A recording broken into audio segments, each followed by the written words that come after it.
മാന്യ പ്രേക്ഷകർക്ക് എൻ്റെ പ്രണാമം.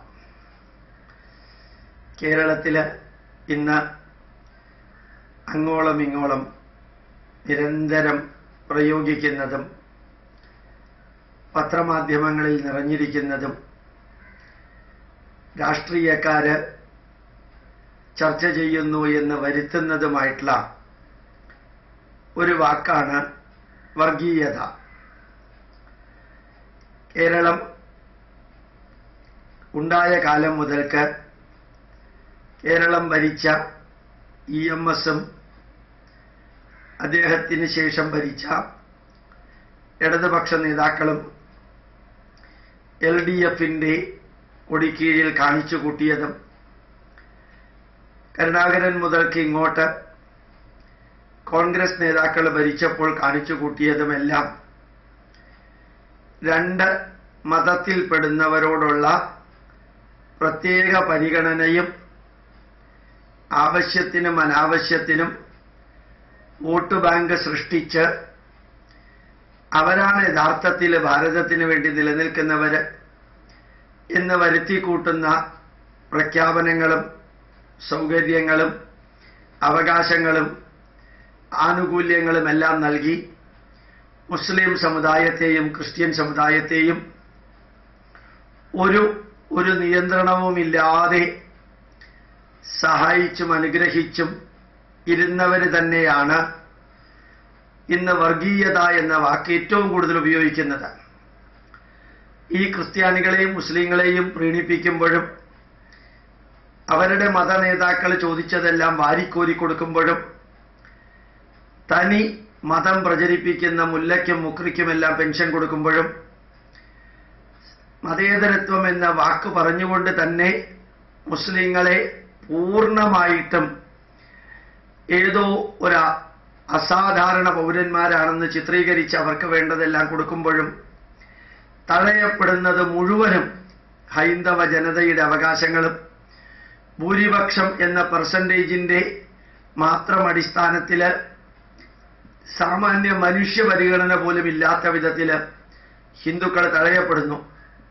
മുസ്ലിങ്ങളും ക്രിസ്ത്യാനികളും ഏത് സ്കൂളോ ഏത് അനാഥാലയമോ ഏത് ദേവാലയമോ സ്ഥാപിക്കണമെങ്കിൽ അവർക്ക് അസാധാരണമായ എക്സംഷനുകളുണ്ട്. അതൊന്നും ഈ നാടിൻ്റെ സംസ്കാരത്തിൻ്റെ അവകാശികളായ ഹിന്ദുക്കൾക്ക് നൽകിയിട്ടില്ലെന്ന് മാത്രമല്ല, നിഷേധിക്കുക കൂടി ചെയ്തുകൊണ്ടിരിക്കുന്ന ഒരു കാലഘട്ടമായിരുന്നു ഇത്രയും കാലം. ഒരു മുസ്ലിമിനോ ക്രിസ്ത്യാനിക്കോ 1 ഏക്കർ ഉണ്ടെങ്കിൽ സ്കൂൾ സ്ഥാപിക്കാം, ഹിന്ദുവിന് 3 ഏക്കർ വേണം. ഒരു ഹിന്ദുവിന് എത്ര ദരിദ്രനായാലും അവരുടെ പെൺകുട്ടികളും ആൺകുട്ടികളും എല്ലാം പുസ്തകം കാശ് കൊടുത്ത് വാങ്ങിക്കണം. എത്ര സമ്പന്നനായാലും മുസ്ലിം കുട്ടികൾക്ക് കമ്പ്യൂട്ടറും മറ്റെല്ലാ സൗകര്യങ്ങളും ഫ്രീ ആയിട്ട് കൊടുക്കാം. ഇത് ഞാൻ 2 ഉദാഹരണം പറഞ്ഞു എന്നേ ഉള്ളൂ. ഇങ്ങനെ ഭൂരിപക്ഷത്തിൻ്റെ അകത്ത് പെട്ടുപോയി എന്ന കാരണത്തിൽ ഹൈന്ദവ ജനത അസാധാരണമാം വിധത്തിൽ തഴഞ്ഞ ഒരു കാലഘട്ടത്തിലാണ് ഇന്നും അന്നും എന്നും നമ്മൾ ജീവിക്കുന്നത്. ഇപ്പൊ ഹിന്ദുക്കൾ ന്യൂനപക്ഷമായിട്ടും ന്യൂനപക്ഷത്തിന്റെ അവകാശം ഹിന്ദുക്കൾക്കില്ല. അതുപോലെ കാശ്മീരിലും ജമ്മുവിലും ഹിന്ദുക്കൾ ന്യൂനപക്ഷമായിട്ടും ന്യൂനപക്ഷങ്ങളുടെ അവകാശം ഹിന്ദുക്കൾക്കില്ല. നാഗാലാൻഡിലും മിസോറാമിലും ഹിന്ദുക്കൾ ന്യൂനപക്ഷമായിട്ടും ഹിന്ദുക്കൾക്ക് മറ്റ് ന്യൂനപക്ഷങ്ങളുടെ അവകാശങ്ങളില്ല. അപ്പോൾ ഭൂരിപക്ഷമായാലും ന്യൂനപക്ഷമായാലും എന്നും വേദനിക്കാനും തടയാനും മാത്രം അവകാശപ്പെട്ടവർ, ഗതികെട്ടവർ, ആ ഗതികേടിലൂടെ പോകേണ്ടി വരുന്നവര് എന്തെങ്കിലും അവനവന്റെ ധർമ്മത്തിനോ അവനവന്റെ നിലനിൽപ്പിനോ ചെയ്താൽ അതാണ് വർഗീയം. ഈ മുസ്ലിങ്ങളെ ഇത്രയും അധികം പ്രീണിപ്പിച്ചത് വർഗീയമല്ല.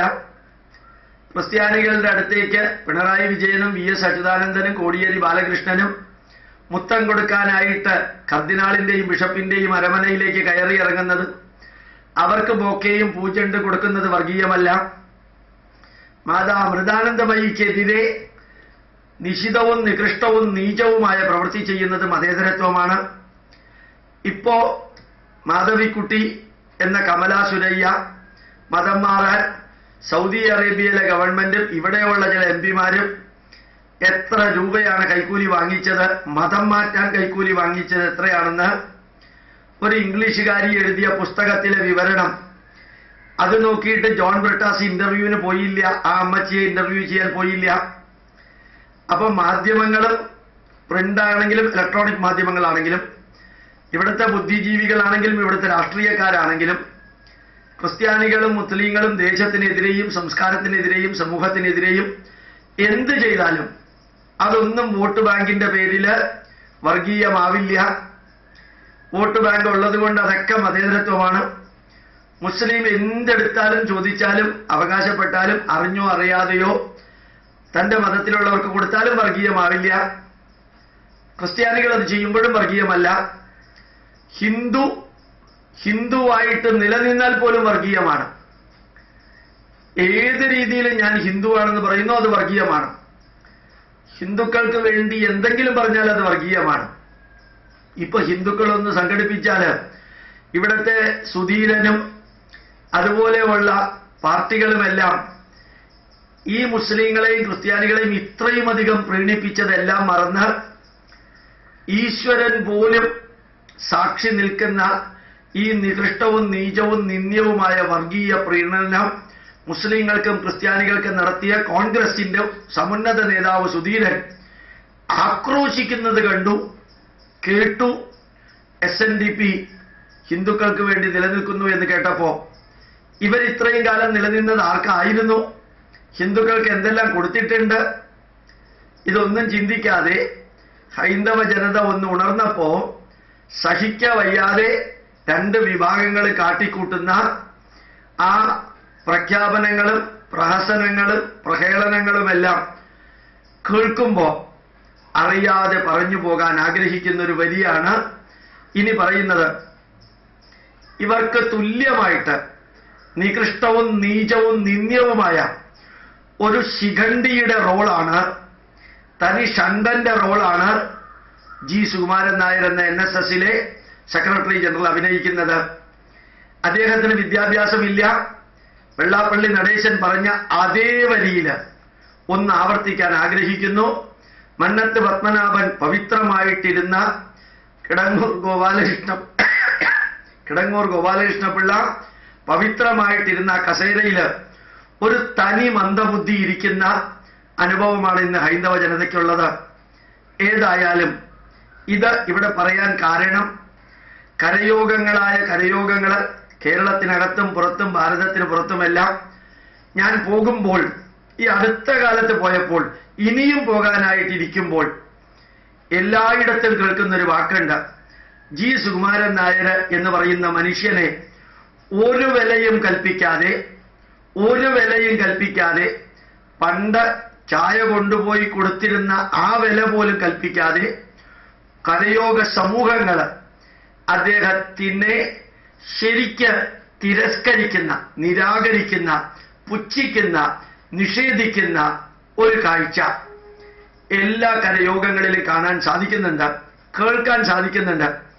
ഈ മനുഷ്യൻ അവിടെ ഉണ്ടെങ്കിലും ഇല്ലെങ്കിലും കരയോഗങ്ങൾക്ക് സ്വതന്ത്രമായി പ്രവർത്തിക്കാൻ അവകാശമുള്ളതുകൊണ്ട് കരയോഗത്തിലെ ഒരു ചെറിയ വിഭാഗം ജനത, നായർ സമൂഹത്തിലെ ആൾക്കാര് ഒരുപക്ഷെ വിധേയത്തിനു വേണ്ടി ജി സുകുമാരൻ നായരുമായിട്ട് ബന്ധം വെച്ച് പുലർത്തുന്നുണ്ടെങ്കിലും മഹാഭൂരിപക്ഷം വരുന്ന കരയോഗാംഗങ്ങള് ജി സുകുമാരൻ നായർ എന്ന ആ പർട്ടിക്കുലർ വ്യക്തിയെ പൂർണ്ണമായിട്ടും തിരസ്കരിച്ചിരിക്കുന്ന ഒരു കാഴ്ച കാണാനും അവർ പറയുന്ന വരികൾ കേൾക്കാനും സാധിച്ചു. എനിക്ക് ഈ യൂട്യൂബിലെ ചെറിയ വരികളിലൂടെ പറയാനുള്ളത്, ജി സുകുമാരൻ നായർ എങ്ങനെയും ആവട്ടെ, അദ്ദേഹം നോമിനേറ്റ് ചെയ്ത NSSലെ ഡയറക്ടർ ബോർഡ് എന്തും ചെയ്യട്ടെ, കരയോഗാംഗങ്ങൾക്ക് ഈ ഭാരതത്തില് സ്വതന്ത്രമായി അഭിപ്രായം പറയാനും സ്വതന്ത്രമായി പ്രവർത്തിക്കാനും സ്വതന്ത്രമായി സാമൂഹിക പ്രവർത്തനങ്ങൾ ചെയ്യാനും സ്വതന്ത്രമായി NSSന്റെ ഉത്തരവാദിത്വങ്ങൾക്ക് അകത്തുനിന്ന് നേതൃത്വം നൽകാനും അവകാശമുള്ളിടത്തോളം കാലം പുതിയതായി ഉയർത്തെഴുന്നേൽക്കുന്ന ആ ഹൈന്ദവ ചൈതന്യത്തിന്റെ, ഹൈന്ദവ രാഷ്ട്രീയ ബോധത്തിന്റെ, ഹൈന്ദവ ഉത്കർഷത്തിന്റെ ആ പ്രഭയ്ക്ക് ഓരോ കരയോഗത്തിലുള്ള നായർ അംഗങ്ങളും നായർ സമുദായ അംഗങ്ങളും അകമഴിഞ്ഞ സഹകരണവും അനുഗ്രഹവും നൽകണം. അതിന് ജി സുകുമാരൻ നായർ എന്ന ആ വ്യക്തിയുടെ വാക്കുകളോ പ്രവൃത്തിയോ ഇരിപ്പിടമോ സ്ഥാനമോ ഒരു തടസ്സമാകരുത്. അദ്ദേഹം എന്തായാലും ഇടയ്ക്കിടയ്ക്ക് പത്രത്തിൽ ഫോട്ടോ വരാനും ഇടയ്ക്കിടയ്ക്ക് അദ്ദേഹത്തിന്റെ വാക്കുകൾ പത്രത്തിൽ വരാനും വേണ്ടി ശരിക്ക് വൃദ്ധരായ വ്യക്തികൾ, ചിന്നന്റെ അസുഖം ബാധിച്ച വ്യക്തികൾ പേയും പിച്ചും പറയുന്ന പോലെ ഹിന്ദു ധർമ്മത്തിനും ഹൈന്ദവ ഐക്യത്തിനും എതിരെ പറയുമ്പോൾ ഹൈന്ദവ ജനതയുടെ അവിഭാജ്യ ഘടകമായ ഈ സംസ്കാരത്തെ ഉയർത്തിയ എൻ്റെ ജീവിതത്തിൻ്റെ മൂന്നിലൊരു ഭാഗം നായർ സമുദായത്തിനും, മൂന്നിലൊരു ഭാഗം ഹൈന്ദവ ജനതയ്ക്കും, മൂന്നിലൊരു ഭാഗം പരമപവിത്രമായ ഭാരതത്തിനും വേണ്ടി ഞാൻ ഒഴിഞ്ഞു വെക്കുന്നു എന്ന് പ്രഖ്യാപിച്ച ആ ശ്രീ മന്നത്ത് പത്മനാഭന്റെ കസേരയിൽ ഇരിക്കുന്ന ജി സുകുമാരൻ നായർ എന്ന വ്യക്തിയെ പൂർണ്ണമായും തിരസ്കരിക്കണം, നിരാകരിക്കണം, നിഷേധിക്കണം. അദ്ദേഹത്തിന്റെ വാക്കുകൾ സ്വീകരിക്കാതെ തന്നെ ഹൈന്ദവ ജനതയുടെ ഐക്യത്തിനും ഈ സംസ്കാരത്തിന്റെ ഉദ്ഗ്രഥനത്തിനും വേണ്ടി ഓരോ കരയോഗത്തിലെ അംഗങ്ങളും പ്രവർത്തിക്കണമെന്ന് ഒരു സാധാരണക്കാരനായ ഗോപാലകൃഷ്ണൻ അനവധി കരയോഗങ്ങളിൽ ഇനിയും പോകാൻ, ഇന്നുവരെ പോകാൻ ഭാഗ്യം കിട്ടിയ വ്യക്തി എന്ന നിലയിൽ ഓരോ കരയോഗത്തിലെ അംഗത്തിനോടും വ്യക്തമായിട്ട് അപേക്ഷിക്കുന്നു. ഈ ഹൈന്ദവ ജനതയുടെ ഏകീകരണവും നമ്പൂതിരി മുതൽക്ക് നായാടി വരെ ഒരൊറ്റ ചരടിൽ കോർക്കാൻ വേണ്ടി ജി സുകുമാരൻ, നമ്മുടെ ISROയിലെ ചെയർമാൻ, വളരെ വ്യക്തമായിട്ട് ജി സുകുമാരൻ നായരുടെ വീക്ഷണത്തിൽ നിന്ന് തികച്ചും വ്യത്യസ്തനായ മാധവൻ നായർ നേതൃത്വം നൽകുന്ന വെള്ളാപ്പള്ളി നടേശന്റെ ചൈതന്യം ഉൾക്കൊള്ളുന്ന 42ഓളം ഹിന്ദു സമുദായത്തിലെ അംഗങ്ങൾ ഉൾക്കൊള്ളുന്ന ഒരു വലിയ പ്രസ്ഥാനം മുമ്പോട്ട് വരുമ്പോൾ അതിൻ്റെ കുറവുകൾ എവിടെയെങ്കിലും ഉണ്ടെന്ന് തോന്നുകയാണെങ്കിൽ പരിഹരിച്ചുകൊണ്ട് വളരെ ഉജ്ജ്വലമായിട്ടുള്ള ഒരു ഹൈന്ദവ നവോത്ഥാനത്തിന് കേരളം അണിയറ തീർക്കുമ്പോൾ, അണിഞ്ഞൊരുങ്ങുമ്പോൾ നമുക്കെല്ലാവർക്കും ഒരുമിച്ച് ചേർന്ന്, പ്രത്യേകിച്ച് നായർ സമുദായത്തിലെ അംഗങ്ങള്, അവർ ഏത് കരയോഗത്തിലെ ഭാരവാഹികളാണെങ്കിലും അംഗങ്ങളാണെങ്കിലും ഈ നമ്പൂതിരി മുതൽക്ക് നായാടി വരെ ഒറ്റ ചരടിൽ കോർക്കുന്ന ആ പ്രക്രിയ നടന്നുകൊണ്ടിരിക്കുമ്പോൾ UDFിലും LDFിലും ഉണ്ടാകുന്ന ആ പരിഭ്രമവും പരിഭ്രാന്തിയും അതുപോലെ തന്നെ റെസ്റ്റ്ലെസ്നെസ്സും ആക്രോശവുമെല്ലാം VM സുധീരൻ എന്ന ശാന്തനായ വ്യക്തിയുടെ പൊട്ടിത്തെറിച്ചിൽ പോലും നമ്മളെ ഓർമ്മിപ്പിക്കുന്നു. ഹിന്ദു ഒരിക്കൽ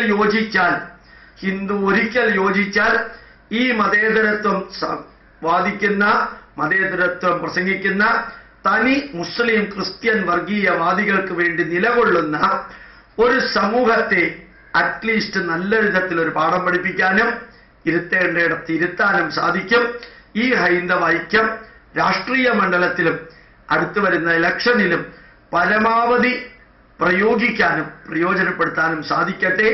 വെള്ളാപ്പള്ളി നടേശന്റെയും ശ്രീ മാധവൻ നായർ ISROയുടെ ചെയർമാനായിട്ട് തന്റെ ശാസ്ത്ര പ്രതിഭ തെളിയിച്ച ആ മനുഷ്യൻ, അദ്ദേഹം രാഷ്ട്രീയത്തിൽ എത്ര ശോഭിക്കുമെന്ന് അറിഞ്ഞൂടാ, എന്നാലും ഇന്റലക്ച്വൽ ലെവലില്, ബുദ്ധിപരമായ ലെവലിലും ശാസ്ത്രമണ്ഡലത്തിലും വളരെ അധികം വ്യക്തിമുദ്ര പതിപ്പിച്ച ഒരു വ്യക്തിയുടെ നേതൃത്വത്തില്, ഒരു കർമ്മയോഗിയായ വെള്ളാപ്പള്ളിയുടെയും നേതൃത്വത്തില് യോഗക്ഷേമ സഭയും മറ്റെല്ലാ സംഘടനകളും ഒരുമിച്ച് ചേർന്നിരിക്കുന്ന ഈ വേളയില് അടുത്ത ഇലക്ഷൻ തന്നെ ഹിന്ദുവിന്റെ ഐക്യത്തിന്റെ ആ ചൈതന്യവും ശക്തിയും പ്രകടമാക്കുന്നതായി തീരട്ടെ എന്ന് കേരളത്തിലെ ഹൈന്ദവ സമൂഹത്തിന്റെ ആത്മാർത്ഥമായി പ്രവർത്തകൻ എന്നുള്ള നിലയിൽ ഞാൻ നിങ്ങളോട് അപേക്ഷിക്കുന്നു.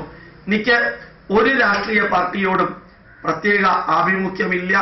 ഇന്ന് ഹൈന്ദവ ജനതയുടെ ഈ ഭാരത മാതാവിന്റെയും ഈ രാഷ്ട്രത്തിന്റെ സംസ്കാരത്തിന്റെയും നിലനിൽപ്പിന് ഒരു പരിധിക്കപ്പുറം ന്യൂനപക്ഷങ്ങളെ പ്രീണിപ്പിക്കുന്ന രണ്ട് വിഭാഗങ്ങളും അവർ ചെയ്യുന്നത് അവർക്ക് ജയിക്കാനും അവർക്ക് നിലനിൽക്കാനും വേണ്ടിയാണെന്നും ഈ രാഷ്ട്രത്തിനും സംസ്കാരത്തിനും വേണ്ടിയല്ല അവർ ഈ മതേതരത്വം പ്രസംഗിക്കുന്നതെന്നും തിരിച്ചറിഞ്ഞതുകൊണ്ട് മാത്രമാണ് ഇങ്ങനെ ഒരു പ്രഖ്യാപനം നടത്തേണ്ടി വരുന്നത്, ഒരാഹ്വാനം, ഒരഭിപ്രായം, ഒരു സമർപ്പണം നിങ്ങളുടെ മുമ്പിൽ വെക്കേണ്ടി വന്നതെന്ന് കൂടി ഓർമ്മിപ്പിച്ചുകൊണ്ട് നമസ്കാരം.